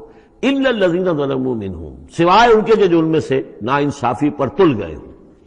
اب یہ استثناء جو دو معنی میں ہے، ایک تو یہ ہے کہ اس کا مطلب یہ کہ ان سے مجادلہ کرو ہی نہ، اور دوسرے یہ کہ اگر ان کے ساتھ کسی وقت کوئی سختی بھی کرنی پڑے، کوئی سخت جملہ بھی کہنا پڑے تو اجازت ہوگی، جہاں معلوم ہو جائے کہ یہ ہٹ درمی کے اوپر جو ہے آ گیا ہے تو وہاں اس دونوں کا امکان پیدا ہو جائے گا۔ وَقُولُوا، لیکن تمہیں ان سے کہنا کیا ہے یہ بھی سمجھ لو، تاکہ اب اس کو یہ سمجھیے کہ یہ ہمیں مسلمانوں میں جب کام کرنا ہے، مسلمان سو گئے ہیں، بھول گئے اپنے سبق کو، انہیں یاد دلانا ہے تو اسی انداز میں انہیں یاد دلانا ہے۔ قولوا آمنا بالذی انزل الینا وانزل الیکم، ان سے کہو بھائی ہم تو ایمان رکھتے ہیں اس پر بھی جو تمہاری طرف نازل کیا گیا اور اس پر بھی جو آپ کی طرف نازل کیا گیا۔ وَإِلَٰهُنَا وَإِلَٰهُكُمْ وَاحِدٌ، اور یہ تو نہیں ہے کہ ہمارا خدا کوئی اور ہے تمہارا خدا کوئی اور ہے، ہمارا الہ اور تمہارا الہ ایک ہی تو ہے۔ وَنَحْنُ لَهُ مُسْلِمُونَ، اور ہم تو اسی کے سامنے فرما بردارانہ اپنا سر جھکا چکے ہیں۔ وَكَذَلِكَ أَنزَلْنَا إِلَيْكَ الْكِتَابَ، اے نبی اسی طرح ہم نے آپ کی جانب یہ کتاب نازل کی ہے۔ فَالَّذِينَ آتَيْنَاهُمُ الْكِتَابَ يُؤْمِنُونَ بِهِ، تو وہ لوگ جنہیں ہم نے کتاب دی ہے، یہود اور نصارہ، ان میں بھی وہ لوگ ہیں جو اس پر ایمان لائیں گے یا جو ایمان لا رہے ہیں، جیسا کہ ہم پڑھ چکے ہیں کہ وہ آئے تھے کچھ لوگ جو حبشہ سے ایک وفد کی شکل میں، اور مکے والوں نے انہیں ستایا بھی، استہزاء بھی کیا، لیکن وہ لوگ وہ تھے جو پہلے حضرت عیسیٰ پر ایمان رکھتے تھے، عیسائی تھے، اور اب محمد پر بھی ایمان رکھتے ہیں، تو اللہ تعالیٰ نے ان کو دوہرا اجر دیا، مرتين۔ وَمِنْ هَؤُلَاءِ مَن يُؤْمِنُ بِهِ، اور ان میں سے یعنی مشرکین مکہ میں سے بھی بہت سے لوگ ہیں جو ایمان لائے ہیں اور ابھی لا رہے ہیں یا لائیں گے۔ وَمَا يَجْحَدُ بِآيَاتِنَا إِلَّا الْكَافِرُونَ، اور ہماری آیات کا انکار تو نہیں کرتے سوائے وہی کہ جو ناشکرے ہیں اور جو کفر کر اڑ گئے ہوں۔ اب ایک اور دیکھیے دلیل، اب یہ حصہ جو ہے یہ دوسری ڈوری آ گئی کہ جس میں روح سخن جو ہے مشرکین کے ساتھ رد و قضا والی بات ہے۔ وَمَا كُنْتَ تَتْلُو مِن قَبْلِهِ مِن كِتَابٍ، ارے نبی آپ تو اس سے پہلے، اس قرآن کے آپ پر نازل ہونے سے پہلے آپ کوئی کتاب پڑھتے ہی نہیں تھے، آپ دنیاوی اعتبار سے پڑھے ہوئے آدمی ہیں ہی نہیں، آپ نے تعلیم حاصل کی نہیں، لکھنا پڑھنا سیکھا نہیں۔ وَلَا تَخُطُّهُ بِيَمِينِكَ، نہ ہی آپ اپنے داہنے ہاتھ سے کچھ لکھتے تھے، کوئی کتاب لکھتے تھے، نہ پڑھتے تھے نہ لکھتے تھے۔ اِذًا لَارْتَابَ الْمُبْطِلُونَ، تو اس شکل میں تو ان کو جو اس کو باطل قرار دے رہے ہیں یہ لوگ جو جھوٹے کہہ رہے ہیں محمد کو، اس شکل میں تو پھر ان کے پاس کوئی کا کوئی شک کرنے کی گنجائش ہو جاتی کہ یہ بڑا لکھنے پڑھنے والے آدمی تھے، مشق کرتے کرتے بہت اچھی چیزیں بھی لکھنے لگے ہیں، اب ان کی زبان جو ہے مچ گئی ہے، قلم جو ہے وہ مچ گیا ہے، لہذا اب قرآن جیسی شے بھی تصنیف کر لی انہوں نے۔ اگر پہلے سے یہ عمل ہوتا، لیکن تم تو جانتے ہو کہ ہمارے اس نبی محمد نے صلی اللہ علیہ وسلم انہوں نے تو کبھی لکھنا پڑھنا سیکھا ہی نہیں۔ وَمَا كُنْتَ تَتْلُو مِن قَبْلِهِ مِن كِتَابٍ، اے نبی آپ تو نہیں پڑھا کرتے تھے اس کتاب سے پہلے کوئی کتاب۔ وَلَا تَخُطُّهُ بِيَمِينِكَ، اور نہ آپ اسے اپنے داہنے ہاتھ سے لکھتے تھے۔ اِذًا لَارْتَابَ الْمُبْطِلُونَ، تب تو ان لوگوں کو شک کرنے کی گنجائش پیدا ہو جاتی۔ بل هُوَ آیات بینات فی صدور الذین اوتوا العلم، بلکہ یہ تو آیات بینات ہیں، بڑی روشن ان لوگوں کے سینوں میں جنہیں علم دیا گیا ہے، وہ جانتے ہیں سابقہ جو کتابوں والے ہیں۔ وَمَا يَجْحَدُ بِآیاتِنَا إِلَّا الظَّالِمُونَ، اور ہماری آیات کا انکار نہیں کرتے مگر وہی جو ظالم ہیں۔ وَقَالُوا لَوْلَا أُنزِلَ عَلَيْهِ آیَاتٌ مِّن رَّبِّهِ، اور وہ کہتے ہیں کہ کیوں نہیں نازل کی جاتی ان کے اوپر کوئی نشانیاں ان کے رب کی طرف، وہی باتیں جو مستقل طور پر چلی آ رہی ہیں۔ قُلْ إِنَّمَا الْآيَاتُ مِنْ اللَّهِ، نبی کہہ دیجئے نشانیوں کا اختیار کل کا کل اللہ کے ہاتھ میں ہے۔ وَإِنَّمَا أَنَا نَذِيرٌ مُّبِينٌ، اور میں تو صرف واضح طور پر خبردار کر دینے والا ہوں۔ أَوَلَمْ يَكْفِهِمْ أَنَّا أَنزَلْنَا عَلَيْكَ الْكِتَابَ يُتْلَىٰ عَلَيْهِمْ، کیا ان لوگوں کے لیے یہ نشانی کافی نہیں ہے کہ اے محمد ہم نے آپ پر یہ کتاب نازل کر دی ہے جو ان کو پڑھ کر سنائی جا رہی ہے؟ کیا یہ قرآن معجزہ نہیں ہے؟ کتنی مرتبہ ان کو چیلنج کیا گیا اس قرآن جیسی ایک صورت ہی بنا لاؤ، 10 صورتیں بنا لاؤ، کیا یہ معجزہ نہیں ہے؟ کیا یہ عاجز نہیں آ چکے ہیں؟ اولم یکفہم، تو کیا یہ نشانی ان کے لیے کافی نہیں؟ اگر تو حق کا طالب ہو، ہدایت کا طالب ہو تو یہ نشانی بھی کافی ہے۔ اولم یکفہم انا انزلنا علیک الکتاب یتلی علیہم ان فی ذلک لرحمۃ وذکری لقوم یؤمنون، یقیناً اس میں رحمت ہے اور یاد دہانی ہے، تذکیر ہے ان لوگوں کے لیے کہ جو مانتے ہیں۔ قل کفی باللہ بینی و بین شہیدا بینکم شہیدا، کہہ دیجئے میرے اور تمہارے درمیان اللہ کافی ہے بطور گواہ، وہ جانتا ہے کہ اس نے مجھے رسول بنایا ہے، وہ جانتا ہے کہ قرآن اس نے مجھ پر نازل کیا ہے۔ یعلم ما فی السماوات والارض، وہ جانتا ہے جو کچھ کے آسمانوں میں ہے اور زمین میں ہے۔ والذین آمنوا بالباطل، اور وہ لوگ جو باطل پر ایمان رکھتے ہیں، وکفروا باللہ، اور اللہ کا کفر کرتے ہیں، اولئک هم الخاسرون، یقیناً وہی لوگ ہوں گے جو خسارے پانے والے ہیں۔ ویستعجلونک بالعذاب، یہ جلدی مچا رہے ہیں کہ لے آؤ عذاب۔ ولولا اجل مسمى، اور اگر پہلے سے ایک وقت معین طے نہ ہو چکا ہوتا، لجاءہم العذاب، تو پھر ان پر عذاب آ چکا ہوتا، ولیاتینہم بغتۃ، اور وہ ان پر آئے گا تو اچانک آئے گا، وہم لا یشعرون، اور انہیں پتہ بھی نہیں ہوگا۔ یستعجلونک بالعذاب، یہ نبی پھر دوبارہ یہ الفاظ آئے، نوٹ کیجئے، بہت لطیف بات ہے، یہ عذاب کی جلدی مچا رہے ہیں۔ وَإِنَّ جَهَنَّمَ مُحِيطَةٌ بِالْكَافِرِينَ، حالانکہ جہنم ان کا احاطہ کر چکی ہے۔ یہ ایسے ہی ہے کہ جیسے کسی شہر کے باہر دشمن آ چکا ہو اور اس نے محاصرہ کر لیا ہو، شہر والوں کو پتہ ہی نہ ہو۔ تو اس طریقے سے وہ چونکہ غیر مرئی ہے جہنم، نظر نہیں آ رہی، ورنہ حقیقت میں تو جہنم ان کا احاطہ کر چکی ہے۔ یوم یغشاہم العذاب، جس دن کے عذاب ان کو آ کر ڈھانپ لے گا، ان پر چھا جائے گا، من فوقہم ومن تحت ارجلہم، ان کے اوپر سے بھی اور ان کے نیچے سے بھی، ان کے قدموں کے نیچے سے بھی۔ ویقول ذوقوا ما کنتم تعملون، اور پھر کہا جائے گا چکھو اپنے کرتوتوں کا مزہ۔ اب یہاں وہ تیسری ہدایت آ رہی، دو پہلے میں نے گنوائی تھی، اتل ما اوحی الیک من کتاب ربک من الکتاب واقم الصلاۃ ان الصلاۃ تنہی عن الفحشاء والمنکر ولذکر اللہ اکبر۔ دوسری ولا تجادلوا اہل الکتاب الا بالتی ہی احسن الا الذین ظلموا منہم۔ اب دیکھیے تیسری، یا عبادی الذین آمنوا ان ارضی واسعۃ فایای فاعبدون، اے میرے وہ بندو جو ایمان لائے ہو۔ پورے مکی قرآن میں یہ آیت ہے براہ راست خطاب، یا آئے گی آگے چل کر یا عبادی الذین اسرفوا علی انفسہم، بس یا ایھا الذین آمنوا، یہ مکی مدنی دور کی اصطلاح ہے۔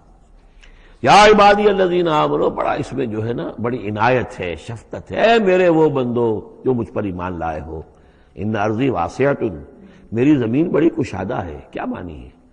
اگر مکے میں تم پر تمہارا قافیہ تنگ کر دیا گیا ہے، اگر مکے میں زندگی تمہارے لیے محال کر دی گئی ہے توحید پر رہتے ہوئے، چھوڑ دو اس مکے کو۔ یہ ہجرت کا اشارہ ہے، در حقیقت ہجرت حبشہ جو ہے یہ اس کی طرف رہنمائی ہے اس آیت کے اندر، کہ چلے جاؤ، اگر یہاں برداشت سے باہر ہو رہا ہے، تمہارے لیے ناقابل برداشت اگر ہو رہا ہے یہاں کا معاملہ، اور نہیں مزید تو ہندر پاتے، تو اس ملک کو چھوڑ، اس جگہ کو چھوڑ دو۔ یا عبادی الذین آمنوا ان ارضی واسعۃ، میری زمین بڑی کشادہ ہے، فایای فاعبدون، پس صرف میری ہی بندگی کرو۔ چوتھی ہدایت، کل نفس ذائقۃ الموت، دیکھو موت تو آنی ہی آنی ہے، آج آ جائے کل آ جائے، آج نہ آئے کل آ جائے گی۔ آخر عمار اور یاسر کو ابو جہل نے اگر فرض کرو کہ ذبح کر دیا ہے، تو فرض کیجئے کہ چند دن اور جیتے تو موت تو پھر بھی آنی تھی نا۔ تو کل نفس ذائقۃ الموت، اگر یہ بات ذہن میں رہے کہ موت تو آنی ہی آنی ہے، آج نہیں تو کل، تو پھر بھی انسان جو ہے اس کے اندر ہمت بنی رہے گی کہ میں خام کا اپنی زندگی بچانے کے لیے حق کو چھوڑوں اور باطل سے ساز باز کروں، اس سے مصالحت کروں۔ ثم الینا ترجعون، اور پھر تم ہماری طرف لوٹا دیے جاؤ گے۔ پانچویں بات، والذین آمنوا وعملوا الصالحات لنبوئنہم من الجنۃ غرفا، ہمارے اس وعدے پر پختہ یقین رکھو کہ جو ایمان لائیں گے اور نیک عمل کریں گے، ہم لازماً ان کو جگہ دیں گے اس جنت کے بالا خانوں میں، جو سورہ فرقان کے آخری رکوع میں آیا تھا، اولئک یجزون الغرفۃ بما صبروا، انہیں غرفہ بالا خانہ ملے گا۔ تو من الجنت غرفاً، جروں کے بالا خانے ملیں گے جنت کے، تجری من تحت الانہار خالدین فیہا، جس کے نیچے ندیاں بہتی ہوں گی، اس میں وہ ہمیشہ ہمیش رہیں گے۔ نعم اجر العاملین، کیا ہی اچھا ہوگا عمل کرنے والوں کا اجر۔ چھٹی بات، الذین صبروا وعلی ربہم یتوکلون، وہ لوگ کہ جو صبر کریں اور اپنے رب پر توکل کریں۔ صبر کرو اور توکل کرو، دو ہی چیزیں ہیں، جو آئے جھیلو، صبر کرو، برداشت کرو، اور جو کچھ کرنا ہے اس میں توکل اللہ پر ہو، اپنی ذات پر نہیں، اپنی طاقت پر نہیں، اپنی صلاحیت پر نہیں، اپنی ذہانت پر نہیں، اپنی فطانت پر نہیں، اپنی لیاقت پر نہیں، سارا توکل اللہ، نہ مادی اسباب و وسائل پر۔ اگلی ہدایت اور آ رہی ہے، وَكَأَيٍّ مِّن دَابَّةٍ لَّا تَحْمِلُ رِزْقَهَا، یہ بھی نہ سمجھو کہ تمہارا رزق جو ہے کسی کے قبضے میں ہے وہ روک دے گا، اور تمہیں کیا کھاؤ گے کیا پیو گے۔ وَكَأَيٍّ مِّن دَابَّةٍ، تم دیکھتے نہیں کتنے حیوانات ہیں زمین میں، لا تحمل رزقها، کیا وہ اپنا رزق اٹھائے پھرتے ہیں؟ بڑا پیارے الفاظ ہیں انجیل میں، متی کی انجیل میں حضرت مسیح علیہ السلام کا جو پہاڑی کا واعظ ہے، اس میں انہوں نے اپنے شاگردوں سے خطاب کر کے کہا، کیوں فکر کرتے ہو کہ کیا کھاؤ گے کیا پیو گے؟ جنگل کی چڑیوں کو نہیں دیکھتے؟ نہ وہ کاشت کرتی ہیں، نہ ہل چلاتی ہیں، نہ بیج بوتی ہیں، نہ فصل کاٹ کر کہیں رکھتی ہیں، نہ کھٹے بھرتی ہیں، پھر بھی میں تم سے کہتا ہوں کہ وہ خالی پیٹ صبح گھر سے نکلتی ہیں، شام کو آسودہ ہو کر آ جاتی ہیں۔ تو جو رب تمہارا، جو رب ان کو چڑیوں کو کھلا رہا ہے، وہ تمہیں نہیں کھلائے گا؟ اور کیوں فکر کرتے ہو کہ کیا پہنو گے، لباس کہاں سے ملے گا؟ جنگل کی سوسن کو نہیں دیکھتے کہ جتنا خوبصورت لباس اس کو اللہ نے دیکھ رکھا ہے؟ یہ جو بھی پودے ہیں اور جو پھول ہیں ان کے، تو سلیمان بھی اپنی ساری شان و شوکت کے باوجود ویسا ملبس نہ تھا، ویسا خوبصورت لباس تو سلیمان کو بھی میسر نہیں تھا جو اللہ نے ان پھولوں کو دے رکھا ہے۔ تو غور کرو، جو وہ زمین کی اس گھاس پھوس کو، ان پودوں کو اس قدر حسین لباس دے رہا ہے، عمدہ لباس دے رہا ہے، جو ابھی ہے اور کل نہیں ہوں گے، یا یہ کہ کاٹ کر اور وہ چولہوں میں جلا دی جائے گی گھاس، تو کیا وہ تمہیں نہیں پہنائے گا؟ لیکن تم یقین نہیں کرتے۔ توکل اور ایمان، یہ دونوں چیزیں ساتھ ساتھ جائیں گی۔ جتنا اللہ پر ایمان ہے اتنا ہی توکل ہوگا، جتنا ایمان کمزور ہے توکل بھی نہیں ہو سکے گا۔ تو الذین صبروا علی ربہم یتوکلون وکأی من دابۃ لا تحمل رزقہا، یہ سارے جو ہیں چوپائے اپنا رزق لیے نہیں پھرتے، اللہ یرزقہا وایاکم، اللہ انہیں بھی رزق دیتا ہے، تمہیں بھی دے گا، وہو السمیع العلیم، اور یقیناً وہ سب کچھ سننے والا، جاننے والا ہے۔ ایسا نہیں کہ اسے معلوم نہ ہو کہ میرا بندہ بھوکا ہے، میرا وفادار، میرا سپاہی، میرے دین کے لیے کام کرنے والا، اسے یہ معلوم نہ ہو کہ اس کو احتیاج ہے، اس کی کوئی ضرورت ہے۔ وہ نہ معلوم کس کے دل میں ڈالے گا کہ جو اس کے لیے ذریعہ بنا دے گا اس کو، اور اس کی ضرورت پوری ہو جائے گی۔ اب اس کے بعد وہ دوسری کڑی آ گئی کہ جس میں پھر اب وہ مشرکین مکہ سے وَلَئِن سَأَلْتَهُم مَّن خَلَقَ السَّمَاوَاتِ وَالْأَرْضَ وَسَخَّرَ الشَّمْسَ وَالْقَمَرَ، اگر ان سے آپ پوچھیں گے کس نے پیدا کیا آسمان اور زمین اور کس نے مسخر کیا سورج اور چاند کو، لَيَقُولُنَّ اللَّهُ، وہ کہیں گے اللہ نے، فَأَنَّىٰ يُؤْفَكُونَ، پھر کہاں سے یہ لوٹا دیے جاتے ہیں۔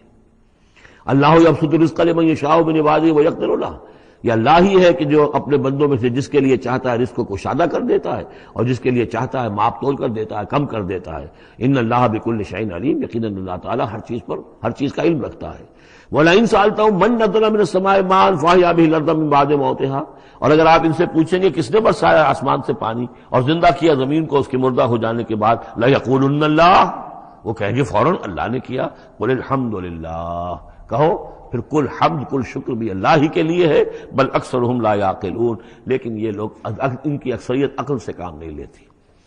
اب اگلی اور ہدایت آ رہی اہل ایمان کے لیے، وما هذه الحیاۃ الدنیا الا لہو ولعب وان الدار الآخرۃ لہی الحیوان لو کانوا یعلمون۔ دیکھو مسلمانوں، یہ دنیا کی زندگی تو کھیل کود کے سوا کچھ نہیں، کھیل ہے، کچھ جی کا بہلا لینا ہے، یہ ڈرامہ ہے جو ہو رہا ہے۔ یہاں بادشاہ ہوتا ہے کچھ عرصے کے لیے، بادشاہ جیسے ڈرامے میں بادشاہ ہوتا ہے، لیکن جب مرے گا تو کیا وہ بادشاہت کہاں رہ جائے گی؟ ایسے ہی ڈرامے سے نکل آئے گا، لباس اتار دے گا تو ایک ایکٹر کا ایکٹر ہے، چاہے وہ فقیر تھا پہلے اس ڈرامے کے اندر، اور دوسرا ایکٹر جو ہے بادشاہ تھا، باہر نکل کر 3 گھنٹے کے بعد دونوں کے دونوں ایک جیسے ہیں، اور وہ نہ وہ بادشاہ ہے نہ وہ فقیر ہے۔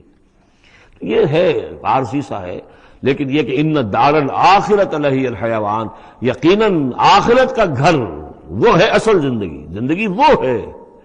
لو کانوا یعلمون، کاش کہ ہمیں معلوم ہوتا، لو کنا نعلم، کاش کہ ہمیں معلوم ہوتا۔ یہ بھی نوٹ کر لیجیے، آخرت کو صرف مان لینا کہ ہاں آخرت ہے، بعد سے بعد الموت ہے، یہ کافی نہیں ہے۔ یہ معلوم ہو کہ اصل زندگی وہی ہے۔ میں نے جو اس کی تشبیہ جو ہے بیان کی ہے بعض مواقع پر، کہ ایک کتاب ہوتی ہے، اس کا دیباچہ بھی ہوتا ہے، اس کا کوئی ضمیمہ بھی ہوتا ہے، چھوٹا سا ضمیمہ۔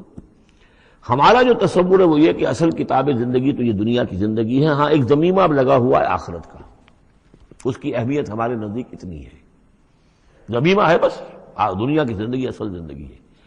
ہونا کیا چاہیے کہ یہ دنیا کی زندگی تو دیباچہ ہے، اصل کتاب جو ہے وہ آخرت کی زندگی ہے۔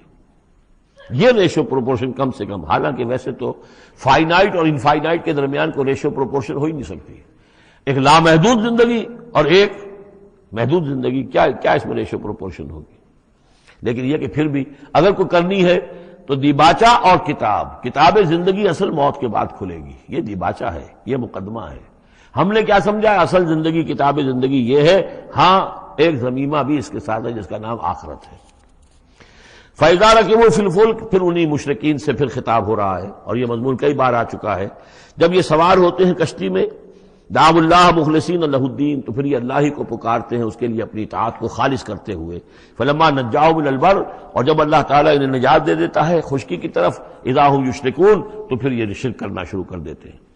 لیکفروا بما آتیناہم، تاکہ یہ ناشکری کریں اور کفر کریں ہماری دی ہوئی نعمتوں کی، ولیتمتعوا، اور تاکہ بس مزے اڑا لیں۔ فسوف یعلمون، پھر یہ جان لیں گے۔ الہاکم التکاثر حتی زرتم المقابر کلا سوف تعلمون ثم کلا سوف تعلمون. اصل حقیقت تو اس وقت کھلے گی. اولم یروا انا جعلنا حرما آمنا، یہ پھر اہل ایمان سے کہا جا رہا ہے کیا یہ دیکھتے نہیں کہ ہم نے حرم کو ان کے لیے امن کی جگہ بنا دیا ہے. وَيُتَخَطَّفُ النَّاسُ مِنْ حَوْلِهِمْ، اور لوگ جو ہے اچک لیے جاتے ہیں ان کے ارد گرد سے. باقی عرب کے اندر تو امن و امان تھا ہی نہیں. أَفَبِالْبَاطِلِ يُؤْمِنُونَ وَبِنِعْمَةِ اللَّهِ يَكْفُرُونَ، تو کیا یہ باطل پر ایمان رکھتے ہیں اور اللہ کی نعمت کا یہ کفران کر رہے ہیں. وَمَنْ أَظْلَمُ مِمَّنِ افْتَرَىٰ عَلَى اللَّهِ كَذِبًا أَوْ كَذَّبَ بِالْحَقِّ لَمَّا جَاءَهُ، اس شخص سے بڑا ظالم اور کون ہوگا جس نے کوئی چیز گھڑ کر اللہ کی طرف منسوب کر دی، اور اسی طرح وہ شخص کہ جس نے اللہ کی طرف سے آئے ہوئے حق کی تکذیب کر دی جبکہ اس کے پاس آیا. یہ دونوں ہم بدن جرم ہیں. یعنی اگر میں جھوٹ موٹ قرآن جو ہے خود تصنیف کر کے اللہ کی طرف منسوب کر رہا ہوں تو مجھ سے بڑا ظالم اور گناہ گار کوئی نہیں. لیکن یہ بھی سوچ لو اگر واقعتاً یہ اللہ کا کلام ہے جو میں تمہارے سامنے پیش کر رہا ہوں اور تم اس کی تکذیب کر رہے ہو تو تم سے بڑا ظالم کوئی نہیں. الیس فی جہنم مثوی للکافرین، تو کیا جہنم ہی میں ٹھکانہ نہیں ہے ان کافروں کا. اور آخری آیت جو ہے پھر اسی سیغے میں لنہدین والذین جاہدوا فینا، اہل ایمان کی دلجوئی کے لیے گھبراؤ نہیں، پریشان نہ ہو. والذین جاہدوا فینا لنہدینہم سبلنا، وہ لوگ کہ جو ہماری راہ میں جہاد کریں، محنت کریں، کوشش کریں، جد و جہد کریں، قربانیاں دیں، ایثار کریں، انہیں مطمئن رہنا چاہیے. ہمارا پختہ وعدہ ہے، مؤکد وعدہ ہے، ہم لازماً ان کی رہنمائی کریں گے اپنے راستوں کی طرف. لَنَهْدِيَنَّهُمْ سُبُلَنَا وَإِنَّ اللَّهَ لَمَعَ الْمُحْسِنِينَ، اور یقیناً اللہ تعالیٰ ساتھ ہے اہل احسان کے، جو اللہ تعالیٰ کے پر ایمان اور یقین اس درجے کا رکھتے ہوں اور اس کے لیے تن من دھن لگانے کے لیے تیار ہوں تو اللہ ان کے ساتھ ہے. یعنی اللہ کی نصرت ساتھ ہے، اللہ کی مدد ساتھ ہے، اللہ کی تائید ساتھ ہے. سورۃ الروم، بسم اللہ الرحمن الرحیم. الف لام میم، غلبت الروم فی ادنی الارض وهم من بعد غلبهم سیغلبون فی بضع سنین للہ الامر من قبل ومن بعد ویومئذ یفرح المؤمنون بنصر اللہ ینصر من یشاء وهو العزیز الرحیم. وعد اللہ لا یخلف اللہ وعدہ ولکن اکثر الناس لا یعلمون. یہ سورہ روم جو ہے اس میں آغاز میں جو مضمون آیا ہے وہ اس اعتبار سے بہت اہم ہے کہ ایک تاریخی پس منظر بھی ہے اس کا، اور ایک بہت بڑی پیشن گوئی تھی کہ جو ان آیات میں کی گئی تھی کہ جو پھر صحیح ایگزیکٹلی جیسے کہ پیشن گوئی اللہ نے کی تھی ان آیات میں وہ پوری ہوئی. یہ آپ ذہن میں رکھیے کہ بہت طویل عرصے تک، کئی 100 برس تک تاریخ کے اندر، جب یہ ایرانی امپائر بنی ہے کہ خسرو سے سائرس سے کے زمانے سے 2500 سال پہلے جو بادشاہ تھا ذوالقرنین، تو ایک بڑی سلطنت یہ تھی اور دوسری بڑی سلطنت جو تھی وہ سلطنت روما تھی. سلطنت روما کا سب سے بڑا حصہ تو خیر روم جو یورپ کے اندر تھا، لیکن یہ ترکی کا پورا علاقہ اور مغربی میڈیٹرینین کے ساتھ ساتھ جو ساحل ہے یہ ان کے پاس ہوتا تھا. ان دو حکومتوں میں جیسے سی سو ہوتا ہے، جھولا جھول رہی تھی تاریخ. کبھی ایرانیوں میں کوئی زوردار طاقتور بادشاہ اٹھا باصلاحیت، اس نے حملہ کیا اور رومیوں کو دھکیل دیا وہ یورپ کے اندر اور ایشیا خالی کرا لیا. کبھی رومیوں میں کوئی زبردست طاقتور کوئی بادشاہ اٹھا جو کہ جس کے اندر صلاحیت تھی، وہ آ کر ایرانیوں کو دھکیلتا ہوا پیچھے لے جاتا تھا. تو اس طریقے سے یہ سی 100 جو ہے یہ کئی 100 برس تک جاری رہا.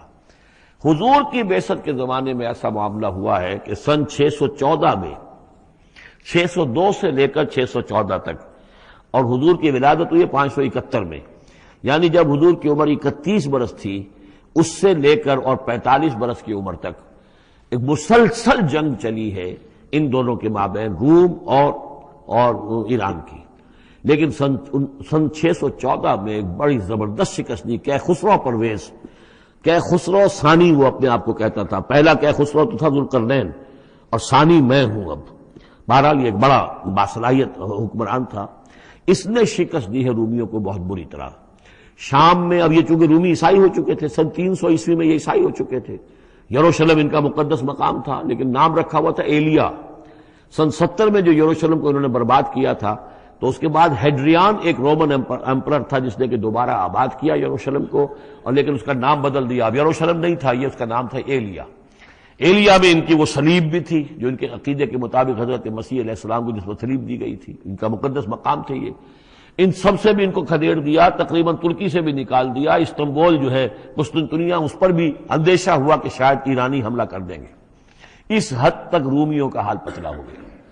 اب ہو یہ رہا تھا کہ جو عرب میں مکے میں ادھر حضور کی دعوت ہے، شروع ہو چکی ہے، 5 برس ہو گئے حضور کو دعوت دیتے ہوئے، یا یہ کہ 15 برس ہونے کو آئے ہیں، لیکن ہوتا یہ تھا کہ یہ مشرکین مکہ یہ سمجھتے تھے کہ ایرانی تو ہمارے بھائی ہیں، وہ مشرک ہیں، آتش پرست ہیں، اور یہ نصرانی جو ہیں، یہ عیسائی جو ہیں، یہ مسلمانوں کے قریب تر ہیں، اس لیے کہ یہ عیسیٰ کو ماننے والے، موسیٰ کو ماننے والے، تو یہ لوگ جو ہیں ان سے قریب ہیں۔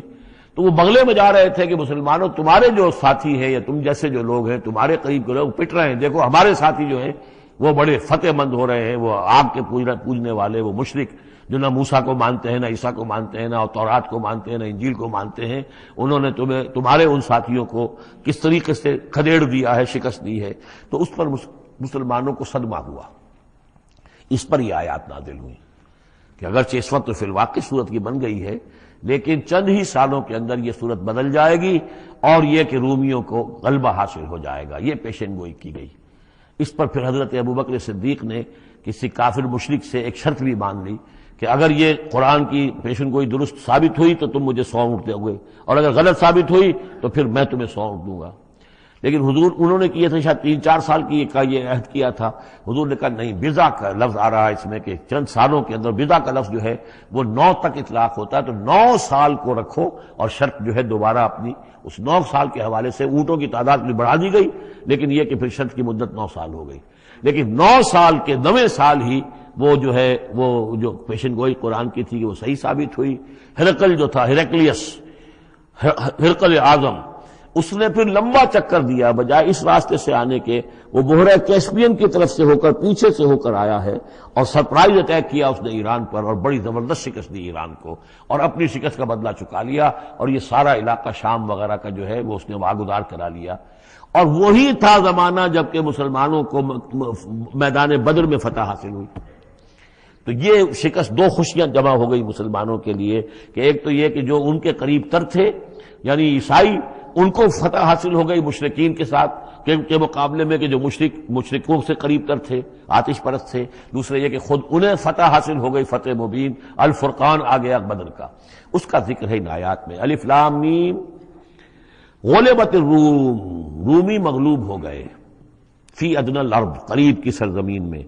تو جغرافیہ تو آپ کو دکھایا تھا نقشہ، جزیرہ نماء عرب، اور اس کے اوپر ایک طرف شام ہے، ایک طرف عراق ہے، اور ادھر عراق کے ساتھ ایران ہے، تو قریب جزیرہ نماء عرب سے قریب ترین ممالک ہیں۔ فی ادنی الارض، قریب کے ملک میں رومی غالب آ گئے، لیکن وہم من بعد غلبہم سیغلبون، وہ اپنی اس مغلوبیت کے بعد ان قریب دوبارہ غالب آئیں گے، فی بضع سنین، چند سالوں میں۔ اور یہ بضع کا لفظ جو ہے یہ 9 تک پر اس کا اطلاق ہوتا ہے، 10 سے کم 9۔ تو حضور نے اسی لیے کہا کہ 9 سال، چونکہ تم شرط مان رہے، اور شرط اس وقت تک شرط لگانا حرام قرار نہیں دیا گیا تھا، ابھی نہ جوئے کی حرمت آئی ہے، نہ شراب کی حرمت آئی ہے، اس لیے اس میں آپ کو تعجب نہ کریں کہ حضرت ابوبکر نے شرط لگائی۔ تو فرمایا الف لام میم، غلبت الروم فی ادنی الارض وهم من بعد غلبہم سیغلبون فی بضع سنین، للہ الامر من قبل ومن بعد، اللہ ہی کا اختیار تھا، اللہ ہی کے ہاتھ میں تھا سارا معاملہ، پہلے بھی اور بعد میں بھی۔ فَيَوْمَئِذٍ يَفْرَحُ الْمُؤْمِنُونَ، اس روز اہل ایمان خوشیاں منائیں گے۔ ایک خوشی تو اس کی ہوگی کہ عیسائیوں کو فتح ہو گئی آتش پرستوں پر، اور بے نصر اللہ ہے، اللہ کی مدد بھی آئے گی ان کے پاس، یعنی غزوہ بدر کا لفظ نہیں آیا، لیکن اہل ایمان کو جو ہے اس وقت فرحت ہو گئی بے نصر اللہ، اللہ کی مدد سے۔ ینصر من یشاء، وہ مدد کرتا ہے جس کی چاہتا ہے، وہو العزیز الرحیم، اور وہ زبردست ہے، رحم فرمانے والا۔ وعد اللہ، یہ اللہ کا وعدہ ہے، یہ ہو کر رہے گا۔ لا یخلف اللہ وعدہ، اور اللہ تعالیٰ اپنے وعدے کے خلاف نہیں کرتا، ولکن اکثر الناس لا یعلمون، لیکن اکثر لوگ علم نہیں رکھتے۔ یہ ہیں وہ 6 آیات کہ جو اس موقع پر نازل ہوئی ہیں، اور اس کو سمجھ لیجئے کہ یہ تقریباً 614 عیسوی، جبکہ حضور صلی اللہ علیہ وسلم کو دعوت دیتے ہوئے تقریباً 5 برس ہو گئے تھے۔ 610 میں 5واں برس تھا، 610 میں آپ پر وحی شروع ہوئی ہے، اور پھر 9 برس کے بعد وہ غزوہ بدر بھی ہوا اور ان کو بھی فتح حاصل ہو گئی۔ یعلمون ظاہرا من الحیات الدنیا، یہ لوگ جو ہیں، اب یہ باقی تو جو مدنی صورت، مکی صورت ہے سورہ روم، اور یہ بہت مشابہ ہے سورہ نحل کے، اللہ تعالیٰ کی نعمتوں کے حوالے سے، اللہ تعالیٰ تو تذکیر میں آلاء اللہ کے حوالے سے اس کا مضمون وہی ہے بنیادی۔ یعلمون ظاہرا من الحیات الدنیا، یہ لوگ دنیا کی زندگی کو بھی صرف ظاہر کو جانتے ہیں، وہم عن الآخرۃ ہم غافلون، اور آخرت سے یہ بالکل ہی غافل ہیں۔ یعنی دنیا کی زندگی کی حقیقت یہ ہے کہ یہ مزرعۃ الآخرہ ہے، دنیا کی زندگی کی بھی اصل حقیقت یہ ہے کہ یہ کھیتی ہے جس میں بونا ہے آخرت میں کاٹنے کے لیے۔ وہ یہ بھول گئے کہ یہ آخرت کی کھیتی ہے، باقی جو ظاہر ہے اس کا کھاؤ پیو عیش کرو، بس یہی ان کے سامنے رہ گیا ہے، اور آخرت ان کے ذہنوں سے بالکل اوجھل ہو گئی ہے۔ اولم یتفکروا فی انفسہم، کیا یہ اپنی اپنی ذات میں غور نہیں کرتے؟ وان ما خلق اللہ السماوات والارض وما بینہما الا بالحق، نہیں پیدا کیا اللہ نے آسمانوں کو اور زمین کو، جو کچھ بھی ان دونوں کے مابین ہے، مگر حق کے ساتھ، واجل مسمى، اور ایک وقت معین تک کے لیے۔ یہ دائمی نہیں ہے، ہمیشہ رہنے والی نہیں ہے، اور یہ ایسے ہی کار عبث نہیں ہے۔ ربنا ما خلقت ھذا باطلا سبحانک فقنا عذاب النار وَإِنَّ كَثِيرًا مِّنَ النَّاسِ بِلِقَاءِ رَبِّهِمْ لَكَافِرُونَ، اور یقیناً بہت سے لوگ جو ہیں اپنے رب سے ملاقات کا انکار کرتے ہیں۔ اولم یسیروا فی الارض فینظروا کیف کان عاقبۃ الذین من قبلہم، تو کیا یہ لوگ زمین میں گھومے پھرے نہیں ہیں کہ وہ دیکھتے کہ کیا انجام ہوا ان کا جو ان سے پہلے تھے۔ کانوا اشد منہم قوتاً، وہ کہیں زیادہ تھے شدید ان کے مقابلے میں قوت میں، وَأَثَارُوا الْأَرْضَ وَعَمَرُوهَا، اور انہوں نے زمین کو کاشت کیا اور اس کو آباد کیا، اکثر مما عمروها، اس سے کہیں زیادہ جتنا کہ انہوں نے آباد کیا ہے۔ وجاءتهم رسلهم بالبینات، اور ان کے پاس بھی آئے تھے ان کے رسول کھلی نشانیاں لے کر اور واضح تعلیمات لے کر۔ فما کان اللہ لیظلمہم، تو اللہ تعالیٰ ان پر ظلم کرنے والا نہیں تھا، ولکن کانوا انفسہم یظلمون، بلکہ انہوں نے خود اپنی جانوں پر آپ ہی ظلم کیا۔ ثم کان عاقبۃ الذین اساءوا السوء، پھر اس کے بعد جن لوگوں نے برے کام کیے، بری روش اختیار کی، تو ان کا پھر انجام بھی برا ہوا۔ ان کذبوا بآیات اللہ، انہوں نے اللہ تعالیٰ کی آیات کو جھٹلایا، وکانوا بہا یستہزئون، اور وہ اس کا ٹھٹھا کرتے رہے۔ اللہ یبدأ الخلق ثم یعیدہ، اللہ تعالیٰ پہلی مرتبہ پیدا کرتا ہے، ثم یعیدہ، یعیدہ بار بار آیا ہے، اس کا ترجمہ کہیں میں حال میں کر رہا ہوں اور کہیں مستقبل میں۔ فعل مضارع جو عربی زبان میں وہ دونوں کو کور کرتا ہے۔ اللہ تعالیٰ کیسے پیدا کرتا ہے؟ پہلی مرتبہ، اور پھر دوبارہ پیدا کرتا ہے، یعنی فصل ہے ایک ہوئی ہے، پھر اس کے بعد دوسری ہوئی ہے، تیسری ہوئی ہے، اور یہ بھی ہے کہ دوبارہ پیدا کرے گا، یعنی آخرت میں۔ ثم الیہ ترجعون، پھر تمہیں اسی کی طرف لوٹ جانا ہے۔ ویوم تقوم الساعۃ یبلس المجرمون، جس روز قیامت قائم ہو جائے گی، مجرم اس روز جو ہیں بالکل مایوس ہو کر رہ جائیں گے۔ ولم یکن لہم من شرکائہم شفاع، اور نہیں ہوں گے ان کے شریکوں میں سے کوئی بھی ان کے لیے شفاعت کرنے والے۔ وَكَانُوا بِشُرَكَائِهِمْ كَافِرِينَ، اور خود یہ بھی اس روز پھر اپنے ان شرکاء کا کفر کریں گے جب دیکھیں گے کہ وہ ہمارا کوئی مدد کرنے کو تیار نہیں۔ وَيَوْمَ تَقُومُ السَّاعَةُ يَوْمَئِذٍ يَتَفَرَّقُونَ، جس روز قیامت قائم ہوگی اس روز یہ تقسیم ہو جائیں گے، پولرائزیشن ہو جائے گی، علیحدہ علیحدہ ہو جائیں گے۔ کیا ہوگی پولرائزیشن؟ فَأَمَّا الَّذِينَ آمَنُوا وَعَمِلُوا الصَّالِحَاتِ فَهُمْ فِي رَوْضَةٍ يُحْبَرُونَ، تو وہ لوگ جو ایمان لائے تھے اور جنہوں نے نیک عمل کیے تھے وہ ہوں گے باغ میں، اور وہاں ان کی آؤ بھگت ہو رہی ہوگی، تواضع ہو رہی ہوگی۔ وَأَمَّا الَّذِينَ كَفَرُوا وَكَذَّبُوا بِآيَاتِنَا وَلِقَاءِ الْآخِرَةِ، اور وہ لوگ جنہوں نے کفر کیا تھا اور ہماری آیات کو جھٹلایا تھا اور آخرت کی ملاقات کا انکار کیا تھا، فَأُولَٰئِكَ فِي الْعَذَابِ مُحْضَرُونَ، تو وہ عذاب میں حاضر کر دیے جائیں گے، پکڑے ہوئے گرفتار کر کے عذاب میں لا کر حاضر کر دیے جائیں گے۔ فَسُبْحَانَ اللَّهِ حِينَ تُمْسُونَ وَحِينَ تُصْبِحُونَ، یہ اسی انداز میں دیکھیے سورہ نحل میں یہ آیت آئی تھی، بس اور انعام میں بھی۔ پھر اللہ ہی پاک ہے اس وقت بھی جب تمہیں شام ہوتی ہے، تم شام کرتے ہو، وحین تصبحون، اور جب کہ تم دوپہر ہوتی ہے، وحین تصبح، جب صبح کرتے ہو۔ وَلَهُ الْحَمْدُ فِي السَّمَاوَاتِ وَالْأَرْضِ، اور اسی کے لیے ہے حمد اور تعریف آسمانوں میں اور زمین میں۔ وَعَشِيًّا وَحِينَ تُظْهِرُونَ، اور رات کے وقت بھی اور جب کہ دوپہر ہوتی ہے، ظہر کا وقت ہوتا ہے۔ یہ بھی نمازوں کے اوقات ہی کے حوالے سے، صبح کے وقت کی نماز ہے، شام کے وقت کی نماز ہے، رات کی نماز ہے، ظہر کی نماز ہے۔ یخرج الحی من المیت، وہ نکالتا ہے زندہ کو مردہ سے۔ انڈا بے جان شے ہے، اس میں زندگی کے کوئی آثار موجود نہیں ہے، اس میں سے چوزہ برآمد ہوتا ہے جاندار۔ ویخرج المیت من الحی، اسی طرح مرغی سے انڈا برآمد ہوتا ہے، اور بھی بہت سی چیزیں کہ جو نکل رہی ہیں۔ ویحیی الارض بعد موتہا، اور وہ زندہ کر دیتا ہے زمین کو اس کے مرنے کے بعد۔ وَكَذَلِكَ تُخْرَجُونَ، اور اسی طریقے سے تم کو بھی نکال لیا جائے گا قبروں سے، زمین میں جہاں تم دفن ہوگے، جہاں تمہارے اجزاء تحلیل ہو چکے ہوں گے، لیکن اللہ تعالیٰ اسی طریقے سے اس مردہ زمین میں سے جیسے فصل نکال لیتا ہے تمہیں نکال لے آئے گا۔ بارک لکم فی القرآن العظیم ونفعنی وإیاکم بالآیات والذکر الحکیم۔